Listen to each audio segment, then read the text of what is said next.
মান খাফাত মাওয়াজিনুহু, যার আমলের পাল্লা হালকা হয়ে যাবে, ফাহুয়া ফি ফাউমুহু হাওিয়া, তার ঠিকানা হবে জাহান্নাম। ওমা আদরাকা মা হিয়া নারুন হামিয়া, আল্লাহ বলেন তা হবে প্রজ্বলিত আগুন, ধাউ ধাউ করে জ্বলবে।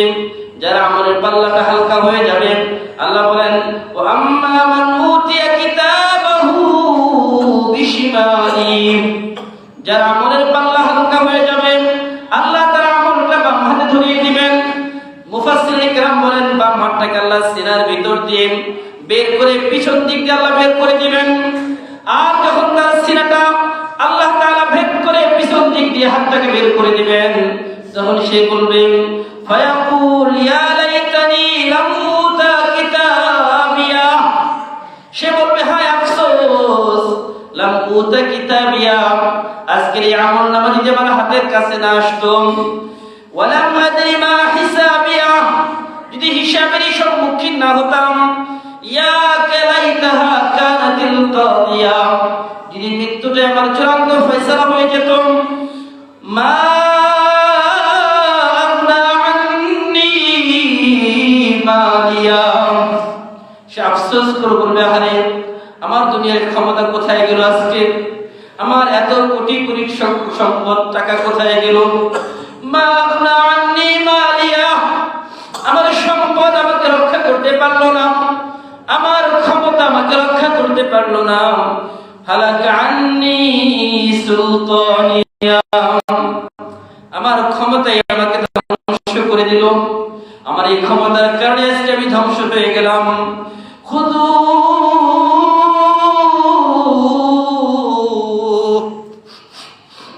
আল্লাহ বলবেন তারা ধর, ফেরেশতা ওই লোকটাকে ধর করে, ফাকুল্লু, আল্লাহ বলবে আসামিটাকে বেঁধে ফেল। কিভাবে বাঁধবি? কাযুমাল জাহিমা সাল্লু, তার হাত পা গুলো বেঁধে জাহান্নামের মধ্যে ফেলে দে। আল্লাহ মাফ করে দাও আমাদেরকে আল্লাহ। সুম্মা ফি সিলসিলাতিন যারউহা ৭০ দিরআ, আল্লাহ বলে তাদেরকে বাঁধা হবে জাহান্নামের আগুনের শিকল দিয়ে, আর ওই শিকলের লম্বা হবে ৭০ হাত লম্বা। আল্লাহ আল্লাহ আমাদেরকে মাফ করে দাও। আল্লাহ রাসূল সাল্লাল্লাহু আলাইহি ওয়াসাল্লামকে এক সাহাবী প্রশ্ন করেছেন, মাতা তাকুমুস সাআ ইয়া রাসূলুল্লাহ, ওগো আল্লাহর হাবিব কিয়ামত কবে সংঘটিত হবে? আল্লাহর হাবিব বললেন যখন আমানত নষ্ট হয়ে যাবে। বলা হলো আমানত নষ্ট হয়ে যাওয়ার অর্থ কি? বলল ইদা উসিদাল আমরু ইলা গায়রি আহলি ফানতুদিরিস সাআ, যখন অযোগ্য ব্যক্তিকে দায়িত্ব দেওয়া হবে, যখন অযোগ্য লোকদেরকে বিভিন্ন দায়িত্ব অর্পণ করা হবে, যে যে দায়িত্বের উপযুক্ত নয় তখন তাকে ওই দায়িত্ব দেওয়া হবে। যখন এমন পরিবেশ পরিস্থিতি তৈরি হবে তখন তোমরা কিয়ামতের অপেক্ষায় থাকো, তখন তোমাদের উপর কিয়ামত আসন্ন। আর আল্লাহ হাবিব সাল্লাল্লাহু আলাইহি ওয়াসাল্লাম বলেন বাদিরু সিত্তাম বিল মাউত ইমরাতাস সুফাহা, তোমরা তোমাদের মাঝে সমাজে ৬টা অবস্থা আসার আগেই মৃত্যুবরণ করে দুনিয়া থেকে বিদায় গ্রহণ করতে পারলে তোমাদের জন্য ভালো। ১ নম্বর ইমরাতাস সুফাহা, অযোগ্য লোকের নেতৃত্ব, যেটা আল্লাহর হাবিব কিয়ামতের আলামত বলেছেন যে কিয়ামতের জন্য অপেক্ষা তখন করবেন যখন অযোগ্য লোকের কাজে দায়িত্ব অর্পণ হবে। যে লোক যে দায়িত্ব পালন করার মতো সক্ষমতা রাখে না তাকে সেই দায়িত্ব দেওয়া, এটাই হচ্ছে কিয়ামতের অন্যতম বড় একটি আলামত। ইমরাতাস সুফাহা, অযোগ্য লোকের নেতৃত্ব, ইমরাতাস ওয়াকাতিআতার রিহমি, এবং সকল আত্মীয়তার বন্ধনের মূল্যায়ন নষ্ট হয়ে যাবে। যত সম্পর্ক রয়েছে পিতা পুত্রের সম্পর্ক অবনতি ঘটবে, সন্তান মায়ের সম্পর্কের মধ্যে অবনতি ঘটবে, এবং বাবা সন্তানের সম্পর্কের মধ্যে অবনতি ঘটবে, মা কন্যার মধ্যে সম্পর্কের মধ্যে অবনতি ঘটবে, শিক্ষক ছাত্রর সম্পর্কের মধ্যে অবনতি ঘটবে, এরকম মুরব্বী এবং যারা ছোট স্নেহের যারা তাদের মধ্যে সম্পর্কের অবনতি ঘটবে। মোট কথা সকল সম্পর্কগুলোর অবমূল্যায়ন হবে, এগুলোর কোনো মূল্যায়ন থাকবে না। আমরা যদি লক্ষ্য করি সমাজের মধ্যে প্রতিটি রন্ধ্রে রন্ধ্রে আজকে আদব সম্মান এগুলো তুলে নেওয়া হয়েছে। আমরা দেখি আজকে ছোটরা বড়দেরকে সম্মান করতে জানে না, বড়রা ছোটদেরকে স্নেহ করতে জানে না, ভালোবাসতে জানে না, যার কারণে আজকে কিয়ামতের অন্যতম একটি বড় আলামত হয়ে দাঁড়িয়েছে। আল্লাহর হাবিব বলেন ওয়াকাতিআতার রিহমি, এবং যখন এমন একটা সময় আসবে ইস্তিগফাফাম বিদ্দাম, মানুষের রক্তের কোনো মূল্য থাকবে না, মানুষের রক্ত বড় হালকা হয়ে যাবে, তার মানে মানুষের জীবনের কোনো মূল্য মানুষের কাছে থাকবে না। এমন একটা সময় ছিল যখন মানুষের জীবনের অতি দাম অতি মূল্য মনে করা হতো।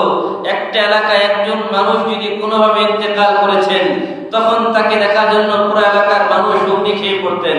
কিন্তু এখন মানুষের জীবন এত নগণ্য হয়ে গেছে, এত অবমূল্যায়ন হয়েছে মানুষের জীবনের, যে মানুষের জীবনের কোনো মূল্য নাই। আল্লাহর হাবিব বলেছেন পাখি মারার জন্য বন্দুক তাক করতে একটু সময় লাগবে পাখি মারতে গেলে, কিন্তু মানুষকে মারার জন্য এতটুকু সময় লাগবে না।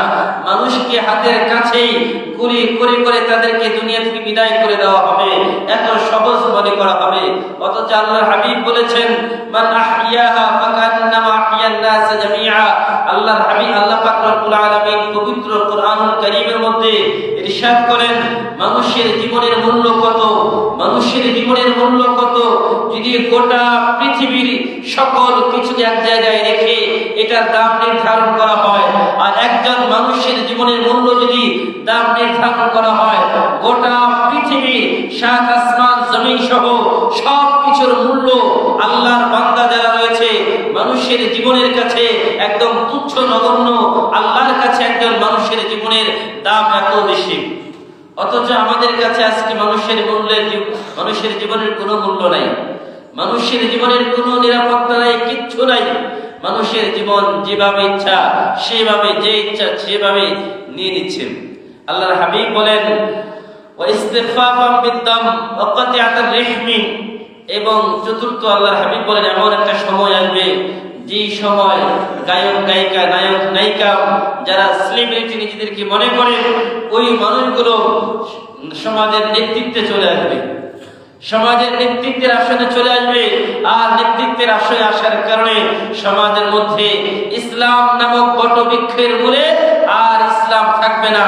তখন সমাজের প্রতিটি রন্ধ্রে রন্ধ্রে নাচ গান বাজনা রং তামাশা বিভিন্ন নামে, বিভিন্ন কালচারাল বিভিন্ন অনুষ্ঠানের নামে ইসলামকে শেষ করে দেওয়া হবে। এবং যারা এটার বিরোধিতা করবে, ওই যে নেতৃত্বে বসেছে একজন গায়ক, নেতৃত্বে বসেছে একজন গায়িকা, নেতৃত্বে বসেছে একজন নায়ক, তখন তারা তাদের নিজেদের অস্তিত্বের হুমকি মনে করবে এই মানুষগুলোকে যারা প্রতিবাদ করবে। আর যারা প্রতিবাদের কণ্ঠস্বর হয়ে উঠবে তাদেরকে দমন করার জন্য যে কোনো মূল্যে তাদেরকে দুনিয়া থেকে বিদায় করে দিতে হবে, এটা তাদের চিন্তা চেতনা হয়ে যায়। আর তারই বাস্তব দৃষ্টান্ত আমরা দেখেছি। শরীফ উসমান হাদি নামক যে ভাই আমাদের, যিনি কালচারাল একটা সংগঠনের প্রধান হয়ে, যিনি দেশের আপামর জনগণের পক্ষে কথা বলছিলেন, যিনি মানুষের কণ্ঠস্বর হয়ে উঠছিলেন, তাকে আজকে দুনিয়া থেকে নির্মমভাবে বিদায় করে দেওয়া হলো। আমি চিন্তা করি কিয়ামতের ময়দানে দুনিয়াতে যদি তার বিচার নাও হয়, অপরাধীরা যদি আইনের ফাঁক ফুকর দিয়ে পার পেয়েও যায়, আল্লাহর আদালতে কিয়ামতের ময়দানে সে ধরা খেয়ে যাবে। আল্লাহ বলেন নাসিয়াতিন কাযিবাতিন খাতিআ ফালইয়াদউ নাদিয়া সানাদউ যাবানিয়া। কিয়ামতের ময়দানে প্রতিটা খুনি আসামিকে আল্লাহ পাক রব্বুল আলামিন ওই যাকে খুন করা হয়েছে তাকে বলবে যাও, ওই যে তোমার খুনি, তার এই চুলের মুঠি ধরে ধরে তাকে টেনে আল্লাহর আরশের নিচে নিয়ে আসবে আর বলবে আল্লাহ এই সেই খুনি যার কারণে আমাকে দুনিয়াতে নিহত হয়েছিল, সুতরাং আজকে তার বিচার চাই। দুনিয়ার আইন যদি তাদেরকে মাফ করেও দেয়, দুনিয়ার আইনের ফাঁক ফোকর দিয়ে যদি বের হয়েও যায় মামা চাচাদের কারণে, কিন্তু আল্লাহর আদালতে পার পাওয়ার কোনো সুযোগ আছে?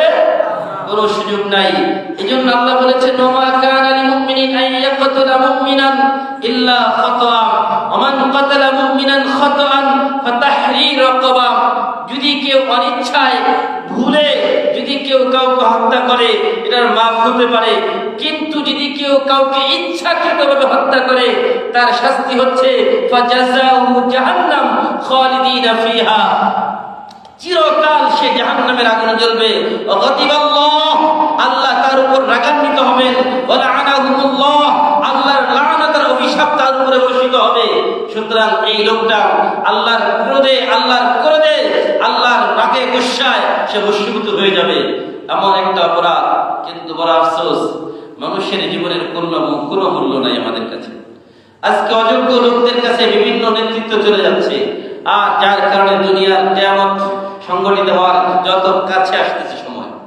আল্লাহ পাক রব্বুল আলামিন বলেন, ইকতারাবাতিস সাআতু ওয়ানশাক্কাল কমার ওয়া ইন ইয়ারাউ আয়াতান ইউরিদু ওয়া ইয়াকুলু সিহরুম মুস্তামির।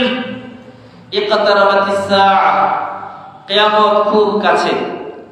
ওয়ানশাক্কাল কমার, এবং যখন কিয়ামত সংঘটিত হবে চন্দ্র ফেটে খান হয়ে যাবে। আকাশের রাতের পূর্ণিমার যে চন্দ্র রয়েছে, এই চন্দ্র আর আকাশে আলো দিবে না, এই চন্দ্র ফেটে খান হয়ে যাবে। পৃথিবীতে কিয়ামত সংঘটিত হওয়ার আগের অবস্থাটা কি হবে? আল্লাহ পাক বলেন, ইয়া আইয়ুহান নাসুত্তাকু রাব্বাকুম ইন্না যালজালাতাস সাআতি শাইউন আযীম ইয়াওমা তারাউনাহা তাযহালু কুল্লু মুরদি'াতিন আম্মা আরদা'আত ওয়া তাদ'উ কুল্লু যাতি হামলিন হামলাহা ওয়া তারান নাসা সুকারা ওয়া মা হুম বিসুকারা ওয়ালাকিন্না আযাবাল্লাহি শাদীদ। আল্লাহ বলেন, ইয়া আইয়ুহান নাস, হে মানব সকল, তোমরা আল্লাহকে ভয় করো। ইত্তাকু রাব্বাকুম, আল্লাহকে ভয় করো। কেন? ইন্না যালজালাতাস সাআতি শাইউন আযীম, নিশ্চয়ই যালজালাতাস সাআ, কিয়ামতের ভূমিকম্প এটা মহা এক ভূমিকম্প। আমরা দেখি 6 মাত্রা 8.0 ভূমিকম্প বাংলাদেশকে নাড়িয়ে দিয়েছে। যেই ভূমিকম্পের কারণে মানুষ ঘর ছেড়ে রাস্তায় নেমে এসেছে, মানুষ শহর ছেড়ে গ্রামে স্থানান্তর হচ্ছে, মানুষ নিজের আত্মরক্ষার জন্য কত ব্যবস্থাই করছে। আল্লাহ বলেন, ইন্না যালজালাতাস সাআ, কিয়ামতের ভূমিকম্প শাইউন আযীম, এটা এমন এক মহা ভূমিকম্প হবে, সকল কিছু ভেঙে চুরমার করে একদম তোলার মতো করে দেবে। বলেন নাউযুবিল্লাহ। কি কঠিন একটা অবস্থা হবে সেই ভূমিকম্পে। ইন্না যালজালাতাস সাআতি শাইউন আযীম, সেদিন অবস্থাটা কি হবে ভূমিকম্পের কারণে? ইয়াওমা তারাউনাহা তাযহালু কুল্লু মুরদি'াতিন আম্মা আরদা'আত ওয়া তাদ'উ কুল্লু যাতি হামলিন হামলাহা ওয়া তারান নাসা সুকারা ওয়া মা হুম বিসুকারা ওয়ালাকিন্না আযাবাল্লাহি শাদীদ। আল্লাহ বলেন, সেই দিন আপনি দেখবেন তাযহালু কুল্লু মুরদিআ, প্রতিটি দুধমাদেরকে, যত দুগ্ধপায়ী মা রয়েছে যারা সন্তানদেরকে দুধ পান করান, এই সকল মায়েরা তাদের দুধের শিশুদের কথা ভুলে যাবে, দুধের শিশুদেরকে দুধ পান করানোর কথা ভুলে যাবে। ওয়া তাদ'উ কুল্লু যাতি হামলিন হামলাহা, এবং প্রতিটি গর্ভবতী মা তার গর্ভপাত করে ফেলবে, তার গর্ভপাত হয়ে যাবে, এমনিতেই বাচ্চা তার পেট থেকে বের হয়ে যাবে, সে বুঝতে পারবে না। এত ভয়াবহ ভূমিকম্পের মাত্রা হবে। ওয়া তাদ'উ কুল্লু যাতি হামলিন হামলাহা ওয়া তারান নাসা সুকারা। আল্লাহ বলেন, নবী আপনি মানুষদেরকে দেখবেন তারা উম্মাদ পাগল হয়ে গেছে। ওয়া মা হুম বিসুকারা, কিন্তু তারা মূলত পাগল না। এই যে উন্মাদ হয়ে যাওয়া, পাগল হয়ে যাওয়া, এটা কেন? ওয়ালাকিন্না আযাবাল্লাহি শাদীদ, কারণ আল্লাহর আযাব এত ভয়াবহ হবে, সেদিন আল্লাহর আযাব দেখে তারা এমন উন্মাদ হয়ে যাবে, তাদের মাথা এলোমেলো হয়ে যাবে। আল্লাহ বলেন, আন্নাস সাআতা আতিয়াতুন লা রাইবা ফিহা ওয়া আন্নাল্লাহা ইয়াবআসু মান ফিল কুবুর। কিয়ামত যে সংঘটিত হবে এর মধ্যে কোনো সন্দেহ আছে নাকি? আল্লাহ বলেন, নিশ্চয়ই কিয়ামত আসন্ন, কিয়ামত সংঘটিত হবে এবং তার মধ্যে কোনো সন্দেহ নাই। যালিকাল কিতাবু লা রাইবা ফীহি, আল্লাহ বলেন এটা এমন একটি কিতাব যার মধ্যে কোনো সন্দেহ নাই। ঠিক এভাবে আল্লাহ বলেছেন, ওয়া আন্নাস সাআতা আতিয়াতুল লা রাইবা ফীহা, কিয়ামত যে আসবে তার মধ্যে কোনো সন্দেহ নাই। কোরআনের মধ্যে কোনো সন্দেহ আছে? যদি কোরআনের মধ্যে সন্দেহ না থাকে তাহলে কিয়ামত যে হবে তার মধ্যে কোনো সন্দেহ নাই। ওয়া আন্নাল্লাহা ইয়াবআসু মান ফিল কুবুর, আল্লাহ বলেন কিয়ামত যখন সংঘটিত হওয়ার সময় হবে তখন আল্লাহ নিযুক্ত ফেরেশতা ইসরাফিল আলাইহিস সালাতু ওয়াস সালাম, যিনি আল্লাহ তাআলার হুকুম পালনার্থে দাঁড়িয়ে আছেন, মুখে সিংহা দিয়ে তিনি দাঁড়িয়ে আছেন। যখন আল্লাহর হুকুম হবে যে ফু দাও, বা সাথে ফু দিয়ে দিবেন, দুইটা ফু দিবেন। প্রথম ফু দিবেন, সেই ফুয়ের কারণে পৃথিবীর অবস্থাটা কি হবে? অনুফিখ ফিস-সূরি ফাসঈকা মান ফিস-সামাওয়াতি ওয়া মান ফিল আরদি ইল্লা মান শাআল্লাহ সুম্মা নুফিখা ফীহি উখরা ফাইদা হুম কিয়ামুন ইয়ানজুরুন। আল্লাহ বলেন যখন প্রথম ফুৎকার দেওয়া হবে, প্রথম ফুৎকার দেওয়ার সাথে সাথে ফাসঈকা মান ফিস-সামাওয়াতি ওয়াল আরদ, আসমান এবং জমিনের মধ্যে যা কিছু আছে মানুষ সহ সবাই মাতাল হয়ে যাবে। তার মধ্যে কারোর মধ্যে কোনো সেন্স কাজ করবে না, কারোর মধ্যে কোনো মাথার ব্রেন কাজ করবে না। ফাসঈকা মান ফিস-সামাওয়াতি ওয়া মান ফিল আরদ ইল্লা মান শাআল্লাহ, শুধু একমাত্র আল্লাহ যাদেরকে চান তারা ব্যতীত। আল্লাহ কাদেরকে চান না এটা পরে বলছি, সূরা হাক্কার মধ্যে আসছে। তো এই যে কিয়ামতের সংঘটিত হওয়ার অবস্থায় কি হবে আর কি হবে? আল্লাহ বলেন ইদাস সামাউ ফাতারাত ওয়া ইদাল কাওয়াকিবু তাসারাত ওয়া ইদাল বিহারু ফুজ্জিরাত ওয়া ইদাল কুবুরু বু'সিরাত আলিমাত নাফসুম মা কদ্দামাত ওয়া আখখারাত। আল্লাহ বলেন যখন কিয়ামত সংঘটিত হবে তো প্রথম ফুৎকারের পরে ইদাস সামাউ ফাতারাত, আসমান ফেটে চৌচির হয়ে যাবে, এই বিশাল আসমান ভেঙে টুকরো টুকরো হয়ে যাবে। ইদাস সামাউ ফাতারাত ওয়া ইদাল কাওয়াকিবু তাসারাত, এবং আকাশের তারকাগুলো খসে খসে পড়বে। ওয়া ইদাল বিহারু ফুজ্জিরাত, সমুদ্রগুলো উদ্বেলিত হবে, সমুদ্র সাগর সমুদ্রগুলো পানিগুলো আগুনে পরিণত হয়ে যাবে। ওয়া ইদাল কুবুরু বু'সিরাত, এবং এরপরে সকল মানুষের কবর থেকে উঠানো হবে। আল্লাহ বলেন ইদাস শামসু কুবিরাত, ইদাস শামসু কুবিরাত, এই যে বিশাল সূর্য, যেই সূর্য আমাদেরকে আজকে মাথার উপরে লক্ষ কোটি কোটি গুণ দূর থেকে তাপ দিচ্ছে, এই সূর্য একদিন ভেঙে টুকরো টুকরো হয়ে যাবে, এটা খসে খসে জমিনের মধ্যে পড়বে। ওয়া ইদান নুজুমু কাদারাত, এবং আকাশের তারকাগুলো নক্ষত্রগুলো ভেঙে খান খান হয়ে যাবে। ওয়া ইদাল জিবালু সুইরাত, পাহাড় পর্বতগুলো সব ধুলার মতো উঠতে থাকবে, চলতে থাকবে, একটা পাহাড় আর স্থিতিশীল থাকবে না। ওয়া ইদাল ইশারু উদ্দিলাত, 10 মাসের গর্ভবতী উটনির কথা মানুষ ভুলে যাবে, এটা তাদের কাছে অবমূল্যায়ন হয়ে যাবে। আরবের কাছে, মানুষের কাছে 10 মাসের গর্ভবতী উটনি খুবই মূল্যবান ছিল। ওয়া ইদাল উহুশু হুশিরাত, সকল মানুষগুলোকে আল্লাহ একত্রিত করবেন। ওয়া ইদাল বিহারু সুজ্জিরাত, সমুদ্রগুলো ধাউ ধাউ করে আগুন জ্বলতে থাকবে।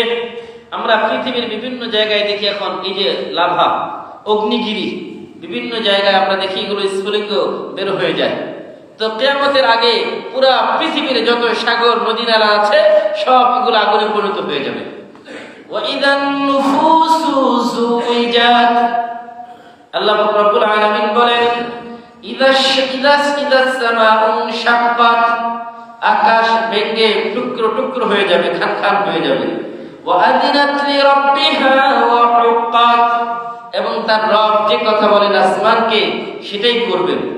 ওয়া ইদাল আরদু মুদ্দাত, এই যে বিশাল জমিন, এই জমিনটাকে আল্লাহ হাতের মুঠোয় নিয়ে নেবেন, হাতের মুঠোয় নিয়ে আল্লাহ এটাকে ভাঁজ করে ফেলবেন। ওয়া আলকাত মা ফিহা ওয়া তাখাল্লাত, এবং জমিনের পেটের ভিতরে যা আছে জমিন সব কিছু বের করে দিবে। ওয়া আযিনাত লিরাব্বিহা ওয়া হুক্কাত, এবং জমিনকে যে আদেশ করা হবে সে তার রবের সেই আদেশ শুনবে।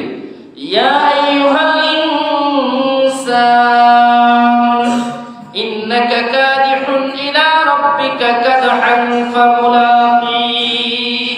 হে মানুষ, তুমি শুধু তোমার রবের দিকে কাজ করো, রবের জন্য কাজ করো। রব তোমাকে পাঠিয়েছেন, তার সাথে তোমাকে মোলাকাত করতে হবে। আল্লাহ পাক রব্বুল আলামিন সূরা জিলজালের মধ্যে বলেন, যখন প্রথম ফুৎকার হয়ে যাবে তখন পৃথিবীর অবস্থাটা কি হবে? ইযা যুলজিলাতিল আরদু জিলজালাহা ইযা যুলজিলাতিল আরদু জিলজালাহা। যখন পৃথিবী প্রকম্পিত হবে, ভূমিকম্প হয়ে যাবে, পৃথিবী থরথর করে কাঁপতে থাকবে। ওয়া আখরাজাতিল আরদু আসকালাহা ওয়া আখরাজাতিল আরদু আসকালাহা। জমিনের ভিতরে যা আছে, যত খনিজ পদার্থ রয়েছে, যত স্বর্ণ রূপ, যত হীরা মণি মুক্তা জহরত রয়েছে, সব জমিন বের করে দিবে। জমিনের নিচের সকল খনিজ পদার্থগুলো আল্লাহ উপরে উঠিয়ে দিবেন।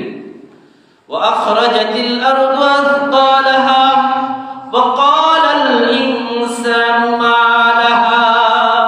সেদিন মানুষ আফসোস করে বলবে, এই জমিন তোমার কি হয়ে গেল? আজকে তোমার সকল সম্পদগুলো তুমি বের করে দিচ্ছ। ওয়া ক্বালাল ইনসানু মা লাহা। মানুষ বলবে তার কি হয়ে গেল? ইয়াউমা ইযিন তুহাদ্দিসু আখবারাহা। সেদিন ইয়াউমা ইযিন তুহাদ্দিসু আখবারাহা, জমিন কথা বলবে, সে তার সব বৃত্তান্ত বলে দিবেন। ইয়াউমা ইযিন তুহাদ্দিসু আখবারাহা বিআন্না রাব্বাকা আওহা লাহা। সেদিন তার রব তাকে বলবেন, তোমার ভিতরে যা আছে, যত কথা আছে সব বলো। মানুষ জমিন ছাড়া কোথাও কোন কাজ করতে পারে? তার মানে জমিন এক নম্বর আমাদের পক্ষে অথবা বিপক্ষে সাক্ষী হবে। ইয়াউমাইযিন ইয়াসদুরুন নাসু আশতাতা। মানুষ সেই দিন দলে দলে প্রকাশ হবে, দলে দলে মানুষ জড়ো হবে, একত্রিত হবে। লিইউরাউ আ'মালাহুম। সে তার আমলগুলো দেখবে যে আমলের কি অবস্থা। আল্লাহ পাক রব্বুল আলামিন সূরা হাক্কার মধ্যে বলেন, فإذا نفخ في الصور نفخة واحدة وحملت الأرض والجبال فدكتا دكة واحدة। আল্লাহ পাক বলেন, যখন সিংহায় প্রথম ফু দেওয়া হবে, যখন প্রথম ফুৎকার দেওয়া হবে সিংহায়, তখন কি হবে? ওয়াহুমিলাতিল আরদু ওয়াল জিবাল। জমিন এই যে যা বহন করতেছে এবং পাহাড়, ফাদুক্কাতা দাক্কাতা ওয়াহিদা, সব ভেঙে টুকরো টুকরো হয়ে যাবে, সব ভেঙে গুঁড়া গুঁড়া হয়ে যাবে, পাউডারের মতো সব উঠতে থাকবে। এমন অবস্থা হবে, এত বিশাল পাহাড়। ফায়াউমাইযিন ওয়াকাআতিল ওয়াকিআ। আল্লাহ বলেন, কিয়ামত অবশ্যই অবশ্যই সংঘটিত হবে, এর মধ্যে কোনো সন্দেহ নাই। ওয়ানশাক্কাতিস সামাউ ফাহিয়া ইয়াউমাইযিন ওয়াহিয়া। সেই দিন আসমান ফেটে চৌচির হয়ে যাবে এবং সেই দিন মানুষ আফসোস করবে, হায় আফসোস, এই কি হলো? যে আসমান, বিশাল আসমান যদি ভেঙে জমিনের মধ্যে পড়ে যায়, মানুষের বাঁচার উপায় থাকবে? ওয়াল মালাকু আলা আরজাইহা ওয়া ইয়াহমিলু আরশা রাব্বিকা ফাওকাহুম ইয়াওমাইযিন সামানিয়া। সেদিন আল্লাহর ফেরেশতা যারা নিযুক্ত ফেরেশতা, তাদের মধ্যে কিছু ফেরেশতা শুধু বাকি থাকবেন, আর ওই যে ফেরেশতা যারা আরশ বহন করবেন, ওই আরশ বহনকারী ফেরেশতা ছাড়া সবাই শেষ হয়ে যাবে, সবাই মারা যাবেন। ফাওকাহুম ইয়াওমাইযিন সামানিয়া। সেই ফেরেশতা কয়জন? 8 জন। কয়জন? শুধু 8 জন ফেরেশতা যারা আরশ বহন করবেন, তারা জীবিত থাকবেন, বাকি সবাই ইন্তেকাল করবেন। ইয়াওমাইযিন তু'রাদুনা লা তাখফা মিনকুম খাফিয়া। সেই দিন তোমাদের সামনে তোমাদের আমলকে পেশ করা হবে এবং তোমাদের থেকে কোনো কিছু গোপন করা হবে না, কোনো কিছুই তোমাদের থেকে গোপন করা হবে না। এইভাবে পৃথিবীটা একদম ধ্বংস হয়ে যাবে, পুরা পৃথিবী শেষ হয়ে যাবে, পৃথিবীতে আর কিছুই থাকবে না। এরপরে আল্লাহ পাক রব্বুল আলামিন দ্বিতীয় ফুৎকার দিবেন। সুম্মা নুফিখা ফীহি উখরা ফাইদা হুম কিয়ামুন ইয়ানজুরুন। দ্বিতীয় ফুৎকার দিবেন, তখন যারা কবরে আছে, তারা যেখানে যে আছে, যে ব্যক্তি সমুদ্রের মাঝখানে তলদেশে ডুবে মারা গিয়েছে, সে সেখান থেকে উঠে হাঁটা শুরু করবে। যে দেখা যায় আগুনে পুড়ে কোথাও ভস্ম হয়ে গেছে, সেখান থেকে সে উঠে দাঁড়িয়ে হাঁটা শুরু করবে। যে ব্যক্তি কবরে শুয়ে আছে, সে তার কবর থেকে উঠে হাঁটা শুরু করবে হাশরের ময়দানের দিকে। আল্লাহ বলেন, সুম্মা নুফিখা ফীহি উখরা ফাইযা হুম কিয়ামুন ইয়ানজুরুন, ফাইযা হুম কিয়ামুন ইয়ানজুরুন, তারা দাঁড়িয়ে যাবে দ্বিতীয় ফুৎকারের সাথে সাথে, এবং তারা দেখতে থাকবে চতুর্দিকে সবাই দেখতে থাকবে। আল্লাহ পাক রব্বুল আলামিন বলেন, যখন এই অবস্থাটা ঘটবে, তখন সবাই উলঙ্গ থাকবে, উফাতান উরাতান উরলান, কারো পায়ে কোনো জুতা স্যান্ডেল থাকবে না, কারো গায়ে কোনো কাপড় থাকবে না, কোনো শরীরে কোনো পোশাক থাকবে না। আল্লাহ পাক রব্বুল আলামিন সর্বপ্রথম নবী ইব্রাহিম আলাইহিস সালাতু ওয়াস সালামকে জান্নাতের এক জোড়া পোশাক পরিধান করাবেন। সুবহানাল্লাহ। প্রশ্ন হতে পারে, হুজুর, ইব্রাহিম আলাইহিস সালাতু ওয়াস সালামকে কেন সর্বপ্রথম জান্নাতের পোশাক পরিধান করানো হবে? কারণ ইব্রাহিম আলাইহিস সালাতু ওয়াস সালামের ইজ্জতের আবরুদ, ইজ্জতের কাপড় খোলার জন্য নমরুদ তার সকল শরীরকে উলঙ্গ করে মানুষের সামনে আগুনের মধ্যে নিক্ষেপ করেছিল। ওই সময় আল্লাহ পাক রব্বুল আলামিনের কাছে সে সাহায্য চেয়েছিল, দুনিয়ার কোন মানুষের কাছে সাহায্য চাই নাই। এই জন্য আল্লাহ পাক রব্বুল আলামিন কিয়ামতের ময়দান সংঘটিত যখন হবে, যখন দ্বিতীয় ফুৎকার হবে, তখন সর্বপ্রথম ইব্রাহিম আলাইহিস সালাতু ওয়াস সালামকে ওই জান্নাতের পোশাক পরিধান করিয়ে তাকে ওই সম্মানিত করবেন। সুবহানাল্লাহ।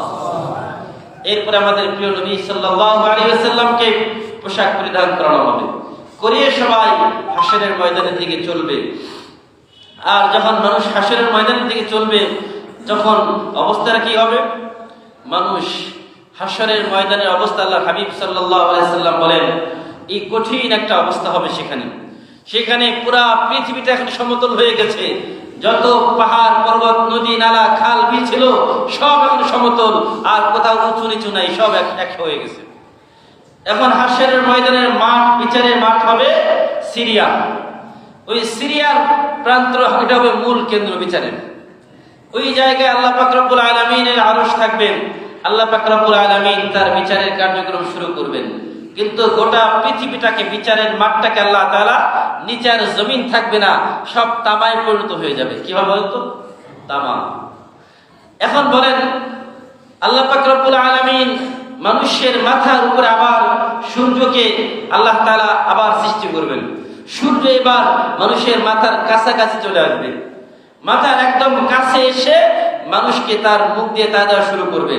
আগে তো সূর্য আমাদেরকে, এখন সূর্য তার মুখ দিয়ে তাপ দিচ্ছে না, তার পিঠ দিয়ে আমাদেরকে তাপ দিচ্ছে। এবং 70,000 রহমতের ফেরেশতা অনবরত যখন গরমের সময় তারা এখানে সূর্যের মুখের তাপের কারণে তাদের এখানে রহমতের পানি তারা ছিটিয়ে থাকে, যেন মানুষের শরীরে গরমের তাপ কম লাগে। কিন্তু ওই দিন সূর্য তার 12টা মুখ দিয়ে তাপ দেওয়া শুরু করবে। যখন 12টা মুখ দিয়ে তাপ দেওয়া শুরু করবে, জমিন তো থাকবে না, সব তামায় পরিণত হয়ে যাবে। আর এই মানুষের কোনো পায়ে জুতা থাকবে না, শরীরে কোনো পোশাক থাকবে না, সবাই উলঙ্গ থাকবে, সবাই এই বস্ত্রহীন অবস্থায় থাকবে। আর মানুষ তার এই সূর্যের তাপের কারণে মানুষ ঘামা শুরু করবে। কি পরিমাণ ঘামবে? হাদিস শরীফের মধ্যে আল্লাহর হাবিব বলেন, মানুষ তার আমল অনুযায়ী ঘামা শুরু হবে। কেউ তার আমল অনুযায়ী ঘামতে ঘামতে তার ঘাম হাঁটু পর্যন্ত থেমে যাবে, কারো ঘাম কোমর পর্যন্ত হবে, কারো শরীরের ঘাম গলা পর্যন্ত হবে, কেউ আবার ওই ঘামের মধ্যেই সাঁতরাতে থাকবে, তার ওই ঘামের মধ্যেই সাঁতরাতে থাকবে। আর সূর্য যখন তাপ দিতে থাকবে, তখন মানুষের মাথার মগজগুলো টকবক করতে থাকবে। ওই মাথার মগজগুলো গলে গলে নাক দিয়ে, চোখ দিয়ে, কান দিয়ে বেয়ে পড়তে থাকবে। আর ভাত যখন বলক উঠে, ওই সময় যেরকম বলক উঠতে থাকে, মানুষের মাথার মগজ ঠিক ওই রকম টকবক বলক উঠবে। এমন একটা অবস্থায় আল্লাহর আরশের নিচে একটা মাত্র জায়গা থাকবে, যেখানে একটু ছায়া থাকবে, যেখানে মানুষ নিরাপদে বসতে পারবে। তো আল্লাহ হাবিব সাল্লাল্লাহু আলাইহি সাল্লাম বলেন, 7 শ্রেণীর মানুষকে ওই কিয়ামতের ময়দানে আল্লাহ পাক রব্বুল আলামিন আরশের নিচে জায়গা দিবেন, যাদেরকে আল্লাহ তাআলা আরশের নিচে ছায়ার মধ্যে বসার সুযোগ করে দিবেন। তারা কারা? সাবআতুন ইউযিল্লুহুমুল্লাহু ফি যিল্লিহি ইয়াওমা লা যিল্লা ইল্লা যিল্লুহু,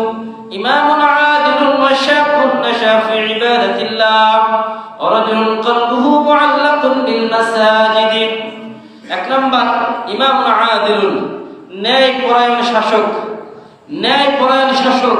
এখন বলেন ন্যায় পরায়ণ শাসক কে? যার কাছে মানুষের জীবনের কোনো মূল্য নাই, যার কাছে মানুষের জীবনের কোনো নিরাপত্তা নাই, যার কাছে মানুষের দেশের মানুষের রক্তের কোনো মূল্য নাই, সে কি ন্যায় পরায়ণ শাসক? ইমামুন আদিলুন, এক নম্বর কিয়ামতের ময়দানে যারা ন্যায় পরায়ণ শাসক তারা আল্লাহর ওই কুদরতি ছায়ার মধ্যে জায়গা পাবেন। ওয়াশাবুন নাশা ফি ইবাদাতিল্লাহ, দুই নম্বর ওই যুবক যে তার যৌবন কালকে আল্লাহর ইবাদতে কাটিয়েছে। ওয়াশাবুন নাশা ফি ইবাদাতিল্লাহ ওয়া রাজুলুন কলবুহু মুআল্লাকুন বিল মাসাজিদ, তিন নম্বর ওই ব্যক্তি যার অন্তর সদা সর্বদা মসজিদের সাথে ঝুলন্ত, তার মানে সে 5 ওয়াক্ত নামাজ মসজিদে আদায় করে, 1 ওয়াক্ত নামাজ আদায় করে মসজিদ থেকে বের হয়ে যায়, আবার চিন্তা করে পরের ওয়াক্তের আযান কখন হবে, সে দ্রুত প্রস্তুতি নিয়ে চলে আসে।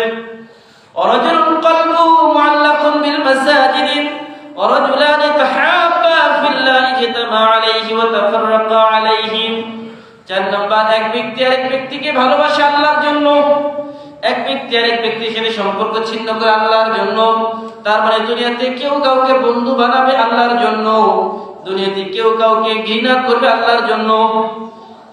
ওয়ারাজুলান তাহাব্বা ফিল্লাহি ইজতামা আলাইহি ওয়া তাফাররাকা আলাইহি ওয়ারাজুলুন যাকারাল্লাহ খালিয়ান ফাফাদাত আইনা, এক ব্যক্তি নীরবে নিভৃতিতে অন্ধকারে বসে চোখের পানি ফেলে ফেলে আল্লাহর কাছে দোয়া করেন, সে আল্লাহকে ভয় করে আল্লাহর কাছে ক্রন্দন করে নিজের চোখের পানি ফেলে।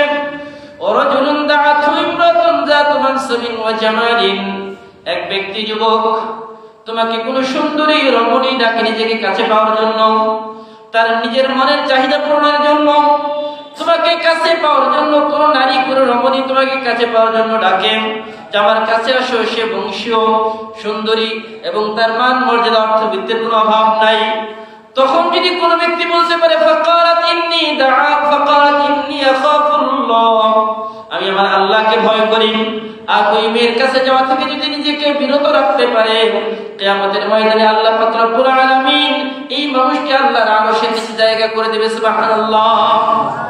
ওয়ারাজুলুন তাসাদ্দাকা, 7 নম্বর ওই ব্যক্তি যে আল্লাহর রাস্তায় দান করে, ফাফা হাত্তা লা তা'লামু শিমালু মা তুনফিকু ইয়ামিনুহু, সে কি দান করে, ডান হাত দান করলে বাম হাত টের পায় না, তার মানে সে কাউকে খোটা দেয় না দান করে, সে দান করে আল্লাহর সন্তুষ্টির জন্য, সে দান কখনো মানুষকে খোটা দেওয়ার জন্য বলে না।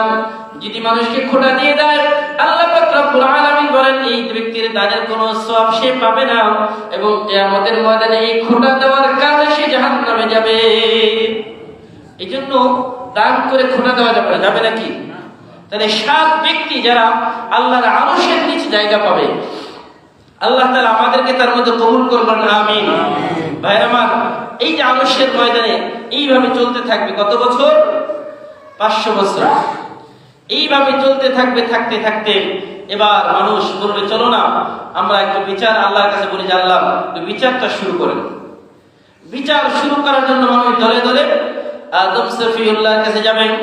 আদমের কাছে গিয়ে বলবে বাবা আপনি তো আবুল বাশার, আপনি তো আমাদের সকলের বাবা, আপনি প্রথম মানুষ, আল্লাহ তাআলা আপনাকে নিজের হাতে বানিয়েছেন, আল্লাহ তাআলা আপনাকে জান্নাত দিয়েছেন, আল্লাহ তাআলা আপনাকে জান্নাত থেকে দুনিয়াতে পাঠিয়েছেন, আপনি আল্লাহর কাছে একটু সুপারিশ করেন আল্লাহ যেন আমাদের বিচার কাজটা শুরু করেন। আদম আলাইহিস সালাতু ওয়াস সালাম বলবে না না আমি বলতে পারবো না, কারণ আল্লাহ তাআলা আমাকে বলেছেন লা তাকরাবুস সালাম, আল্লাহ বলেছেন লা তাকরাবু ওয়া লা তাকরাবু হাযিহিশ শাজারা, এই গাছের কাছে যেও না, আমি আল্লাহর একটা আদেশ অমান্য করেছি। এবার আল্লাহ যদি আমাকে বলে আদম তোমার ওই আদেশ কেন অমান্য করেছো, আমি কি জবাব দেব? আমি নিজেই তো আজকে আল্লাহর দয়ার ভিক্ষার পাত্র হয়ে গেলাম, আমি আল্লাহর কাছে সুপারিশ করতে পারবো না। তোমরা নূহের কাছে যাও, সবাই দলে দলে আরশের মানুষগুলো নূহ আলাইহিস সালাতু ওয়াস সালামের কাছে যাবেন, গিয়ে বলবেন নবী নূহ আপনি তো সর্বপ্রথম দুনিয়ার মধ্যে নবী হিসেবে প্রেরিত হয়েছেন, আপনি আল্লাহর কাছে সর্বপ্রথম দুনিয়াতে নবী হিসেবে আগমন করেছেন, আপনার কাছে আমরা এসেছি, আপনি আল্লাহকে একটু বলেন আল্লাহ যেন আমাদের বিচার কাজটা শুরু করেন। নবী নূহ আলাইহিস সালাতু ওয়াস সালাম বলবেন না না না আমার পক্ষে সম্ভব না আল্লাহর কাছে গিয়ে কথা বলা। বলবে কেন? কারণ বলবে আল্লাহ পাক রব্বুল আলামিন আমাকে বলেছিল নূহ তুমি তোমার পরিবারের লোকদেরকে ওই কিস্তিতে উঠাও। ওই কিস্তিতে উঠানোর কথা আল্লাহ যখন বলেছিলেন মহাপ্লাবনের সময়, আমি আমার সন্তানকে ওই কিস্তিতে উঠাতে চেয়েছিলাম, অথচ সে বেঈমান ছিল, ঈমানদার ছিল না। তখন আল্লাহ পাক রব্বুল আলামিন আমাকে ধমক দিয়েছিলেন, ক্বালা ইয়া নূহ ইন্নাহু লাইসা মিন আহলিক, সে তোমার পরিবারের লোক না, তাকে কেন উঠাও? আল্লাহ যদি আমাকে এই জন্য জিজ্ঞাসা করেন, আমি কি জবাব দিব? আমি তো আজকে কথা বলতে পারবো না। তিনি বলবেন, তোমরা ইব্রাহিম খলিলের কাছে যাও। তারা সবাই দলে দলে ইব্রাহিম খলিলের কাছে যাবেন। ইব্রাহিম খলিলকে বলবেন, নবী আপনি তো আল্লাহর খলিল, আপনি আল্লাহর বন্ধু, আপনি আল্লাহর কাছে একটু সুপারিশ করেন, আল্লাহ যেন আমাদের বিচার শুরু করেন। এবার আল্লাহ পাক রব্বুল আলামিনের খলিল বলবেন, ও আমার উম্মতেরা, ও আমার সন্তানেরা, আমি আল্লাহর কাছে গিয়ে কথা বলতে পারবো না। বলে কেন?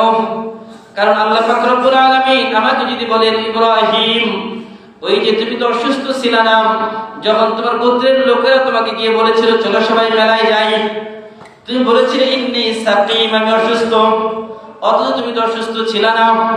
এবং যখন মূর্তিগুলো ভাঙছো, ওই মূর্তি ভাঙার পরে যখন তারা জিজ্ঞাসা করেছে মূর্তি কে ভেঙেছে, তুমি বলেছো তাদের বড়টা ভেঙেছে।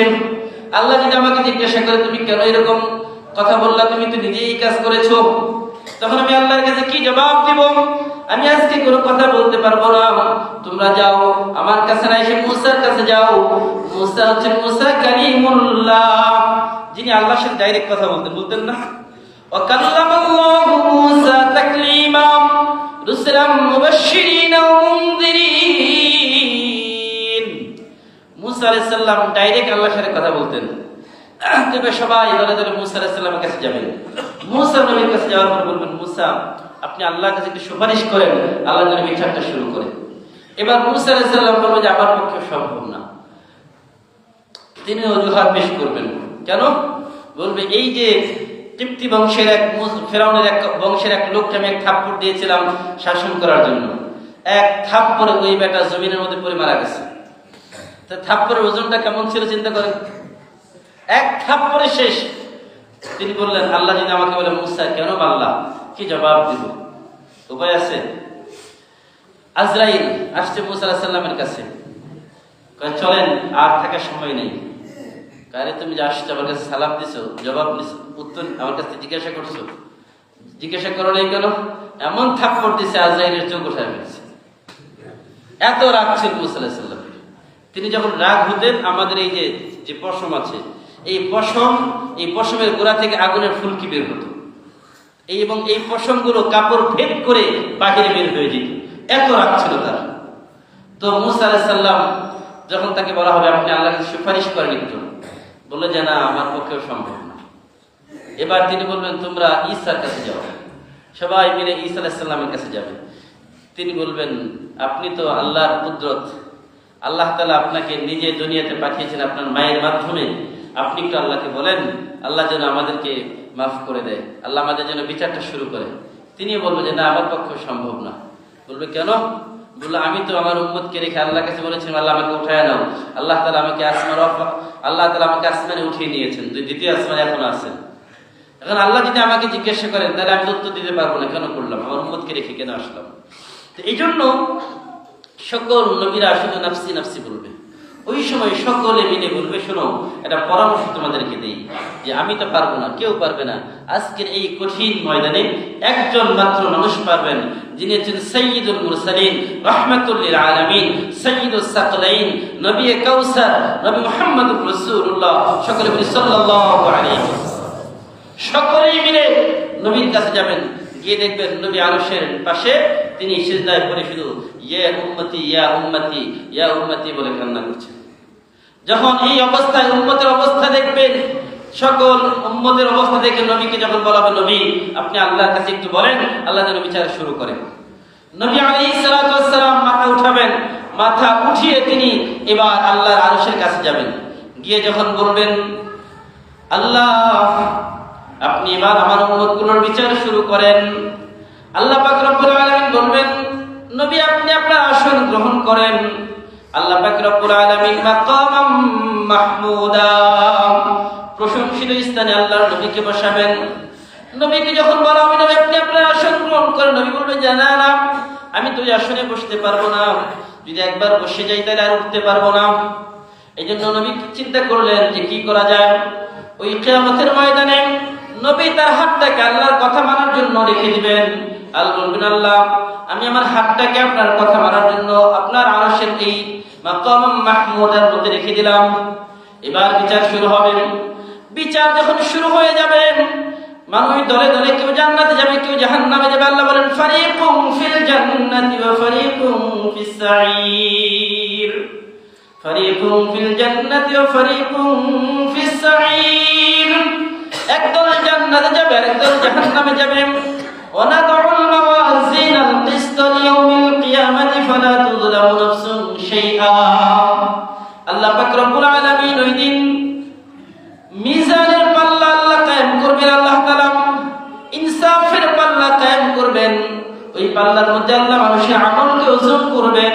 ফাআম্মা মান তাকুলাত মাওয়াজিনু ফাহুয়া ফি ঈশাতির রাদিয়া ওয়া আম্মা মান খাফফাত মাওয়াজিনু ফাউম্মুহু হাওিয়া। ওই দিন যার আমলের পাল্লা ভারী হয়ে যাবে সে তো মহা খুশিতে আনন্দের রাস্তায় থাকবে আর বলবে ফাআম্মা মান উতিয়া কিতাবাহু বিয়ামিনি। ওই দিন মানুষকে যার আমল ভারী হবে তার আমল ডান হাতে দেওয়া হবে এবং সে খুশিতে বলবে ফায়াকুলু হা উমকরাউ কিতাবিয়া। আমি তো এই দিনের অপেক্ষায় ছিলাম, আমি তো এই দিনের আশা করতাম।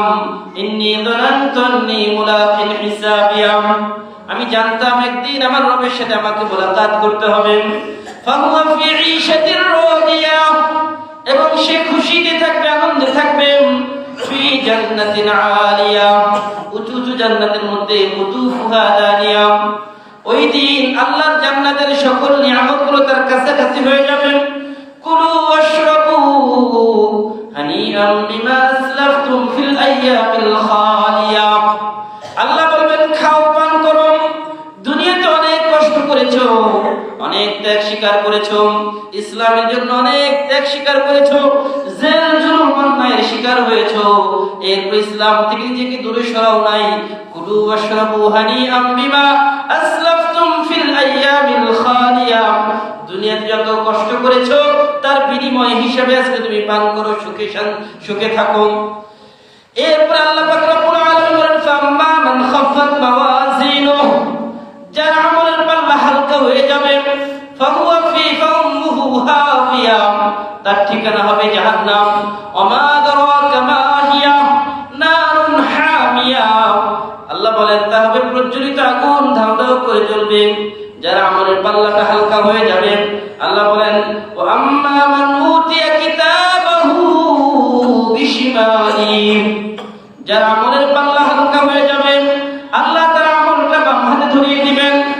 মুফাসসিরিন کرام বলেন বাম হাতটাকে আল্লাহ সিনার ভিতর দিয়ে বের করে পিছন দিক দিয়ে আল্লাহ বের করে দিবেন। আর যখন তার সিনাটা আল্লাহ তাআলা ভেদ করে পিছন দিক দিয়ে হাতটাকে বের করে দিবেন, তখন সে বলবে ফায়াকুল ইয়া লাইতানি লাম উতা কিতাবিয়া। সে বলবে হায় আফসোস, লাম উতা কিতাবিয়া, আজকের এই আমলনামা যদি আমার হাতের কাছে না আসতো। ওয়ালাম আদরি মা হিসাবিয়া, যদি হিসাবের সম্মুখীন না হতাম। ইয়া কালাইতাহা কানাতিল কাদিয়া, যদি মৃত্যুটা আমার চূড়ান্ত ফয়সালা হয়ে যেত। মা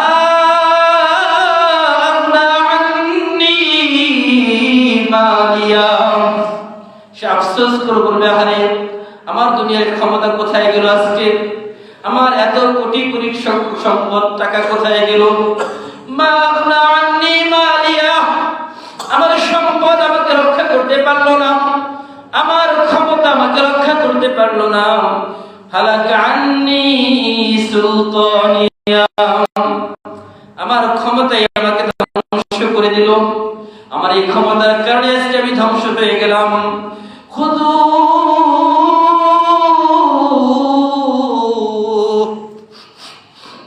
আল্লাহ বলবেন তারা ধর, ফেরেশতা ওই লোকটাকে ধর করে।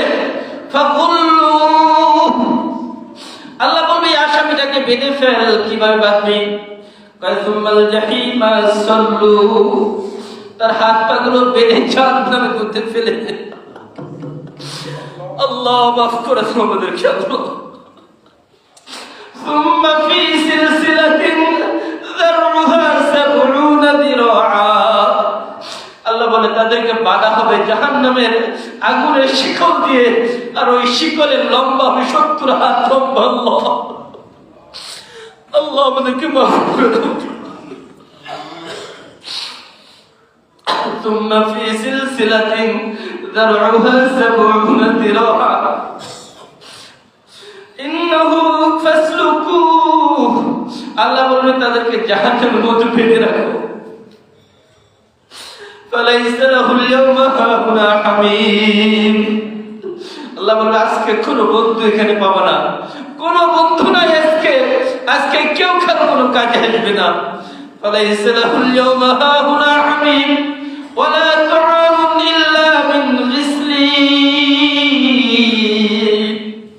আল্লাহ বলেন এইভাবে যখন জাহান্নাম দিয়ে দেওয়া হবে, জাহান্নাম দেওয়ার পরে সে হাজার হাজার বছর কান্না করতে থাকবে, আর কান্না করতে করতে ক্ষুধায় পিপাসায় গলা ফেটে যাবে, ছাতিটা ফেটে যাবে, পেটে প্রচন্ড খিদা অনুভব করবে।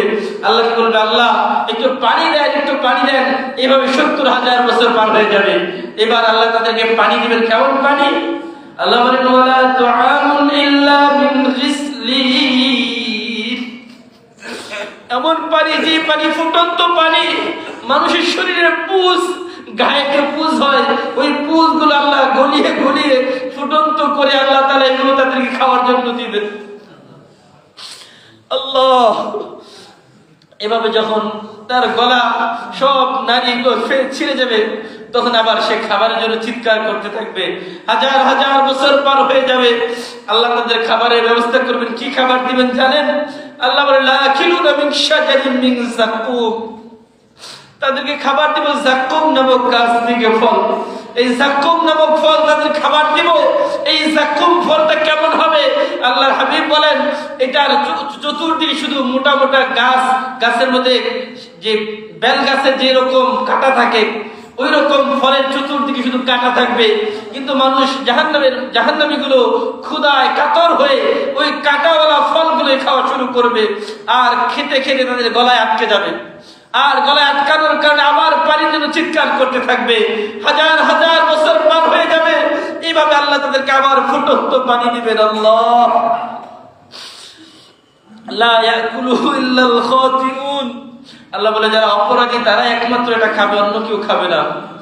আল্লাহ ফালা উকসিমু বিমা তুবসিরুন ইন্নাহু লাকাউলু রাসূলিন কারীম। এজন্য আল্লাহ পাক রব্বুল আলামিন বলেন কিয়ামতের ময়দানে লা তাযলিমুন ওয়া লা তুযলামুন, মানুষের উপরে জুলুম করো না, জুলুমের শিকার হবে না। আর যদি জুলুম করো তাহলে তোমাকে জুলুমের শিকার হতে হবে। আল্লাহ পাক রব্বুল আলামিন কিয়ামতের ময়দানে সর্বশেষ যখন বিচার শেষ হয়ে যাবে, লম্বা আলোচনা, তখন সেই বলবেন লিমানিল মুলকুল ইয়াউম, লিমানিল মুলকুল ইয়াউম লিল্লাহিল ওয়াহিদিল কাহ্হার, লিল্লাহিল ওয়াহিদিল কাহ্হার। কোথায় দুনিয়ার রাজত্ব যারা করতো, ক্ষমতাবান মানুষগুলো আজকে কোথায়? কোথায় তোমাদের রাজত্ব? কোথায় তোমরা আসো আজকে আমার সামনে দাঁড়াও? যারা মানুষকে মানুষ বলে মনে করতে না, যারা মানুষকে দুনিয়ার মধ্যে যেইভাবে ইচ্ছা সেভাবে জুলুম করেছো, আজকে তারা কোথায়? তোমাদের রাজত্ব কোথায়? লিমানিল মুলকুল ইয়াউম লিল্লাহিল ওয়াহিদিল কাহ্হার। আল্লাহ পাক রব্বুল আলামিন কিয়ামতের ময়দানে বিচার করবেন। আল্লাহর হাবিব সাল্লাল্লাহু আলাইহি ওয়াসাল্লামের সামনে তার এক উম্মতের বিচার হবে। উম্মতের বিচার হবে, তার ফয়সালা হবে জাহান্নাম। তাকে নিয়ে যাওয়া হবে জাহান্নামের দিকে, সে যাবে জাহান্নামে। তখন এক ফেরেশতা এসে বলবেন, ওগো আল্লাহর হাবিব, আপনার এক উম্মতকে আল্লাহর হুকুমে জাহান্নামে নিয়ে যাওয়া হচ্ছে। আল্লাহর হাবিব দৌড়ে গিয়ে তার উম্মতকে ধরবেন, বলবে ফেরেশতা দাঁড়াও, আমার উম্মতকে কোথায় নিয়ে যাচ্ছে? বলবে আল্লাহর হুকুম হয়েছে, তার আমল হালকা, এই জন্য তাকে জাহান্নামে নিয়ে যাও। আল্লাহর হাবিব বলবেন ঠিক আছে, তাকে আরেকবার নিয়ে আসো, আমার সামনে আরেকবার তার আমলটা ওজন করা হোক। তখন তার সামনে ওই উম্মতের আমল যখন ওজন করা হবে, আল্লাহর হাবিব সাল্লাল্লাহু আলাইহি সাল্লাম দেখবেন তার আমল সত্যি অনেক কম, গুনাহ বেশি, তখন আল্লাহর হাবিব তার পকেট থেকে ফাখরাজা বিতাকাতান, এটা কাগজের টুকরা বের করে তার আমলের পাল্লায় দিয়ে দিবেন। তখন তার আমলের পাল্লা ভারী হয়ে যাবে। যখন তার আমলের পাল্লা ভারী হয়ে যাবে, তখন সে আল্লাহর পক্ষ থেকে ফয়সালা আসবে যে তাকে আবার জান্নাতে দাও। তখন ওই লোকটা আল্লাহর হাবিবের পায়ে পড়ে বলবেন যে আপনি কে? এই হাসরের ময়দানে ফালাইসালাহুল ইয়াওমা হাউনা আমিন, কেউ তার বন্ধু হয় না। আজকে আপনি আমাকে বাঁচিয়ে দিলে, আপনি কে? আপনি আমাকে বলেন। আল্লাহর হাবিব বলে, আরে তুমি আমাকে চিনো নাই? তুমি যে নীরবে নির্বিঘ্নে বসে যখন আমার নামের দুরূদ পড়তে, আমার নামে যখন দুরূদ পড়তে, ওই দুরূদগুলো আল্লাহর ফেরেশতারা রেশমি রুমালের মধ্যে করে তোমার নাম, তোমার বাবার নাম, তোমার এলাকার নাম সব কিছু সহ আল্লাহ আমার কাছে পৌঁছে দিয়েছে। আর ওই দুরূদের একটা অংশ আজকে আমি তোমার আমলের পাল্লায় দিয়ে দিয়েছি, আর আল্লাহ তোমাকে মাফ করে দিয়েছে। বলি সুবহানাল্লাহ। এই জন্য দুরূদের আমল করলে লাভ না লস? কি বলেন? সবাই বেশি বেশি দুরূদ পড়বে ইনশাআল্লাহ। আল্লাহ তাআলা আমাদের সকলকে কবুল করেন, আমিন। আল্লাহ তাআলা আমাদের হাশরের ময়দানে সকলের আমলের হিসাবকে আল্লাহ সহজ করে দেন, বলেন আমিন। আল্লাহ হাবিব বলেন, আল্লাহুম্মা হাসিবিনি হিসাবান ইয়াসীরা। আল্লাহর কাছে এই দোয়া বেশি বেশি করা যে আল্লাহ আমাদের হিসাবটাকে সহজ করে দাও, আল্লাহ আমাদের হিসাবকে সহজ করে দাও। কারণ কিয়ামতের ময়দানে যদি আল্লাহ হিসাব নেন তাহলে জাহান্নাম নিশ্চিত। আর যদি বললেন ফাশফা, যাও, সুপারিশ করা হলো, তুমি যাও, জান্নাতে যাও, আল্লাহ যেন আমাদের এই রকম ভাবে হিসাবটাকে সহজ করে আল্লাহ আমাদের সকলের জন্য জান্নাতের ফয়সালা করে দেয়, বলেন আমিন। ওয়া আখিরু দাওয়ানা আলহামদুলিল্লাহি রাব্বিল আলামিন। যারা সুন্নাত পড়ে সঙ্গে